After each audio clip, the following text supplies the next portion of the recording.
Oi, mundo virtual, tudo bom com vocês? Bora para mais um caso. Mas antes eu gostaria de pedir para você curtir, comentar aqui no meu canal. Se você é novo, seja muito bem-vindo. Espero que você goste. A nossa intenção aqui é contar os casos, né, sem expressar nossa opinião particular, nem muito menos desrespeitar vítimas e familiares, né, do caso. Eu posto vídeo novo toda semana. Se você puder me ajudar na divulgação, ativar o sininho de notificações para não perder nenhum vídeo, eu vou agradecer muito. Desde já, um beijo, bora pro caso.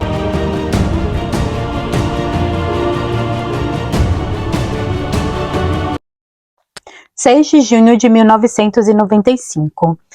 Mary, Philip e James, eles são casados há muito tempo. Desse casamento, eles têm 3 filhos, 2 meninos e uma menina, que é a caçula, a Lacey. Eles moram ali no Arkansas, numa cidadezinha chamada Hope. Eles resolvem se mudar ali para o Arkansas mesmo, mas numa outra cidade.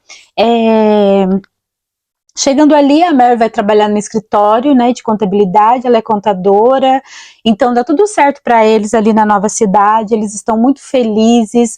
A Mary, ela participava de ações comunitárias, ela adorava, assim, o que tinha sobrando para ela dá para pessoas que precisavam.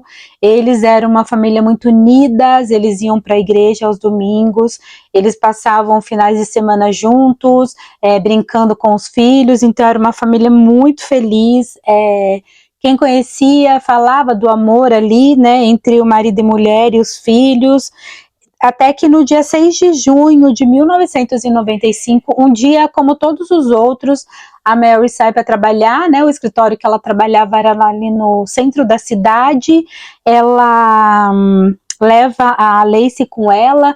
Na verdade, a filha já vinha dias pedindo para conhecer o trabalho da mãe, então nesse dia deu certo dela levar a Lacey. Mãe e filha vai para o trabalho, e elas passam a parte da manhã ali, a Lacey desenhando, pintando ali, a Mary trabalhando, até que às 15 horas da tarde, entra um homem dentro desse escritório armado. Ele pede para Mary deitar no chão e ir tirando a roupa, e leva a Lacey para o banheiro do escritório, arrasta uma cadeira ali para o banheiro, ele amarra a Lacey ali, né? Enquanto ele tá amarrando a Lacey pede para ele não machucar a mãe dela. Ele fala para ela: fica tranquilo, não vou machucar sua mãe, vou machucar você. E acaba desferindo várias coronhadas na cabeça da Lacey, né? Que ela acaba desfalecendo ali no banheiro. Aí ele vai para a sala do escritório, né? E acaba ali violando a Mary. E ele pega com as próprias mãos, ele tira a vida dela asfixiando ela, né? Ele pega no pescoço dela e aperta até ela acabar o ar, ceifando a vida dela.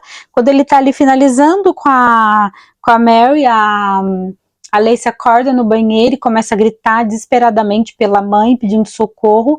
Ele vai até o banheiro e faz a mesma coisa, pega o pescoço dela com a própria mão e ela acaba desfalecendo ali.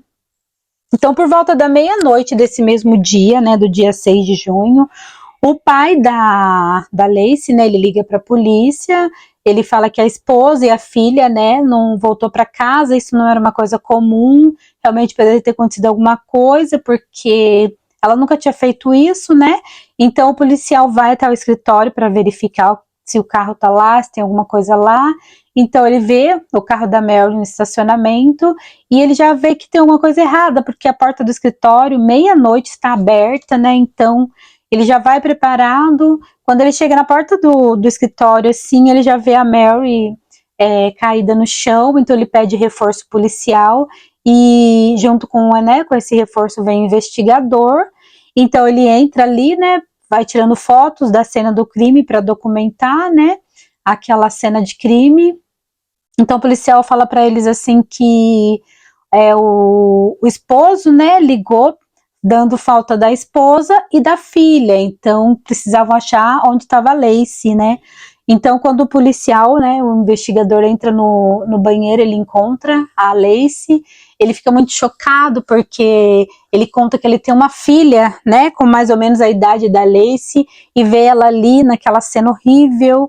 Ela estava com o corpo inclinado para frente, com os pés e as mãos amarrados, ela estava banhada em sangue, tinha muito sangue, então ele começa a retratar ali, né, o que seria a cena do crime, mas eu acho que na terceira ou quarta foto, a Lacey se levanta e olha para ele, né, levanta a cabeça, na verdade, né, e olha para ele e fala para ele que se ele consegue desamarrar ela, ele ali chocado, né, porque ele levou um susto, né, afinal ele achou que ela estava já sem vida, então ele pede para os policiais chamar a ambulância e vai ali soltando ela das cordas, né, e relatando para ela, narrando o que ele estava fazendo para não assustar ela. Então ela pergunta da mãe, o policial naquele momento resolve não contar, né, ele fala para ela não se preocupar com a mãe, que naquele momento ela precisava se preocupar com ela, não era para ela fechar os olhos, não era para ela dormir, somente fechar os olhos na hora que eles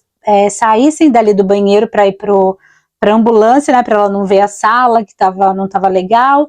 Então o policial ajuda ela a sair dali, tampa o olho dela e ela vai para um hospital infantil, né, e após 2 dias, né, os policiais vai até o hospital infantil colher o depoimento da Lacey, né, ver se ela lembra de alguma coisa. Ela diz que lembra com riquezas de, né, detalhes. Ela faz o retrato falado perfeitamente de quem agrediu elas. Ela falou que lembra, ela fecha os olhos, até hoje ela lembra do rosto dele como se fosse daquele momento. Inclusive ela fala para eles que ele tem uma tatuagem de lágrima no rosto. Então a polícia com o retrato falado já reconhece ali quem é um rapaz chamado Jack, ele tem uma ficha criminal extensa, ele é bem problemático, então os policiais vão para a casa dele e dentro da viatura eles vão tentando elaborar, né, como eles vão abordar o assunto com ele para ele, no depoimento, para ele confessar, né, achando que ia dar muito trabalho, quando na verdade eles chegam lá, né, a polícia bate na porta, ele já sai falando que ele cometeu esse crime, que a culpa é da polícia, porque a esposa dele, algumas semanas atrás, também tinha sido violada, e ele foi dar queixa, né, de um cara ali que era de uma gangue de rua, e a polícia nada fez, então essa era culpa da polícia, alguém tinha que pagar, né, na mesma moeda que aconteceu com a esposa. Então ele conta, né, ali em depoimento para a polícia que ele escolheu a Mary aleatoriamente, não foi premeditado, ele saiu para cometer um crime, então ele achou ali, né, elas vulnerável, ele conseguiu entrar no escritório, só tava as duas, então ele escolheu ela ao acaso, então, né. Aí então ele acaba sendo julgado, ele é condenado, né, ele é considerado culpado, ele é sentenciado à morte. Então ele tenta por várias vezes entrar com recurso, né, alegando que ele estava sob efeito de drogas, mas todos são recusados. Então ele acaba ficando muito doente também ali na cadeia, né, ele acaba tendo pressão alta, diabetes, então isso atrasa um pouco a sentença de morte dele. Então passa algum tempo, né, a Lacey, ela já tem 30 anos, né, quando que chega finalmente, né, o dia da execução dele, ele já está com 52 anos, foi no dia 24 de abril de 2017, a Lacey foi assistir, né, a execução dele, ela disse que conseguiu olhar no olho dele, ela se sentiu muito aliviada de ver ele sendo executado, porque ele tirou, né, o maior amor da vida dela, que era a mãe dela. A mãe era muito amável, então foi muito difícil para ela, e ela conviver, né, até hoje com tudo que ela passou. Ela faz psicólogo, terapia, mas ela ainda vive. Ela disse que acorda ainda algumas vezes da noite, lembrando daquele dia. Então para ela foi muito triste. O Jack, né, a família toda, os pais, né, quando aconteceu que ele confessou o crime, eles todos se afastaram dele, eles não queriam qualquer contato para não vincular a família com ele, então eles mudam de cidade, vão para longe. A esposa dele também sumiu, ninguém teve mais notícia dela.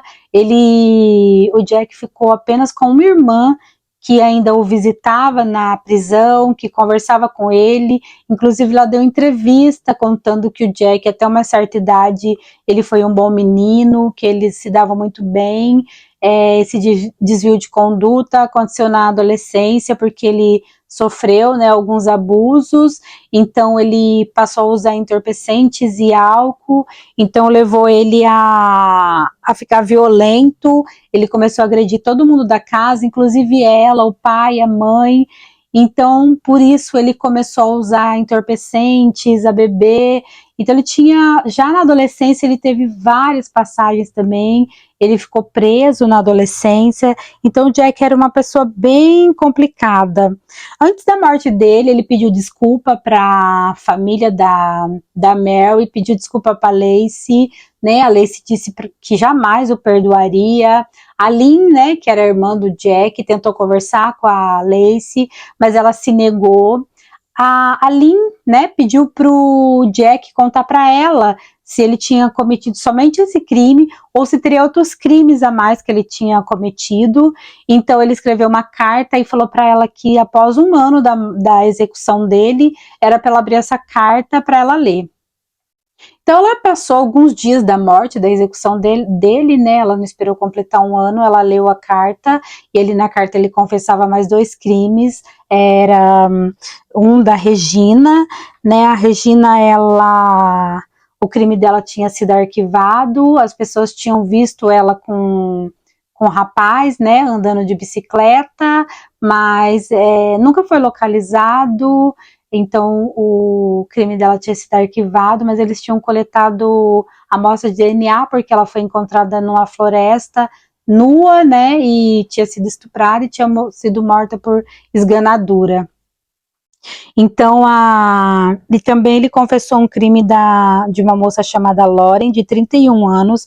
A Lauren, ela estava andando de bicicleta, e algumas pessoas, bicicleta não, desculpa, ela estava num barzinho, a Regina que estava de bicicleta, a Lauren, ela estava num barzinho, e as pessoas ali viram ela com uma pessoa, então ela levou essa pessoa no motel onde ela morava, então ela foi encontrada pela moça que limpava o motel, no dia seguinte já sem vida, seminua, e ela tinha sinal, né, de esganadura também, assim como a Mary, assim como ele tentou fazer na Lacey, as 2 moças também. E na carta ele deu riquezas de detalhes de como ele fez, que somente a polícia tinha as informações. No caso da Lauren, como as pessoas fizeram o retrato falado da pessoa que tinha a última pessoa que a Lauren estava junto, era compatível com um cara que também era muito problemático ali, ele já tinha sido preso várias vezes por abuso, né? Então ele acabou sendo preso e culpado pela morte da Lauren. Ele, para não pegar sentença de morte, ele não negou, ele acabou confessando o crime, mas e acabou morrendo ali, né? 2 anos depois ele acabou morrendo dentro da prisão, então ele ficou como se ele tivesse sido culpado da morte da Lauren. E o Jack, né? Depois ele escreveu para a irmã dela, a irmã dele, ela levou essa carta na delegacia, então eles fizeram exumação do corpo da Lauren, e tinha ainda o exame de DNA que foi compatível com o do Jack, então foi imputado para ele mais esses 2 crimes, né? A irmã dele poderia não ter levado essa carta, então poderia ter ficado, né, no esquecimento, mais esses 2 crimes, então assim foi uma coisa bem inacreditável, né? A Lauren, né, ela era uma menina também muito conhecida ali, muito querida, os pais acabaram falecendo, né, acabaram não tendo essa informação. Então, esse foi o caso, espero que vocês tenham gostado. Se você gostou, deixa aqui um comentário, desde já eu quero agradecer muito, um beijo, tchau!